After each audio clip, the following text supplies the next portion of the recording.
आज सकाळ सकाळ 50,000चं नुकसान होतं होतं वाचलं बरं का. आता काय झालं ते सांगतेच, पण त्या अगोदर ना आता हे काल शेंगा मी गावाकडनं आणल्या होत्या ना, त्याच आता आम्हाला वाळू टाकायच्या होत्या. आता सकाळ सकाळ टेरेसवरती टाकल्या होत्या, पण त्यातला आम्ही पहिला तर कचरा काढून घेतला होता आणि मी नीट करून इकडं मुली वाळू टाकत होत्या बरं का. सगळ्या शेंगा वाळू टाकल्या आणि खरंच वातावरण छान झालं होतं.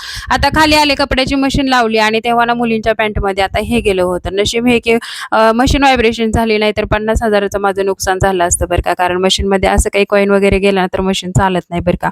आणि त्यानंतर आता आंबे दिसले की एकच गोष्ट आठवते, ती म्हणजे आमरस. आता पहिलं तर आमरस करून घेतला आणि त्यानंतर ना मस्त अशी तोंडी लावली बटाट्याची भाजी करून घेतली, कारण मुलांनाही जास्त फेवरेट आहे बरं का. ती बनवली आणि नंतर ना छान असं सगळ्यांनी जेवण केलं. तोपर्यंत शाळेत नादिराच्या ना साठी आता त्यांना बॅनर बनवायचे, त्यासाठी नादिराचा फोटो पाहिजे होता. मग तर तोच पहिला फोटो काढून घेतला आणि नंतर ना 4 वाजता आम्ही आता नारळ पाणी बनवायचं होतं. आता ह्याच्या अगोदर तर मी नारळ पाण्याची रेसिपी तुमची शेअर केली बरं का, तरी पण चला म्हटलं थोडंसं दाखवावं तुम्हाला शॉर्टमध्ये तरी. आता 2-3 नारळ पाणी काढलं होतं. त्यानंतर ना ही मलई काढली होती. मस्तपैकी मिक्सरमध्ये फिरवून घ्यायची आणि त्याच्यामध्येच ना नंतर थोडीशी साखर घालायची. आता साखर घातली ना पटकन ही मलई बारीक होती बरं का. मग साखर घातली, परत ग्राइंड करून घेतला आणि त्यानंतर ना थोडंसं त्याच्यामध्ये पाणी घालून परत ते फिरवायचं बरं का. परत ना हे नारळ पाणी मिक्स करायचं आणि नंतर त्याच्यामध्ये थोडेसे आईस क्यूब टाकल्या होत्या मी.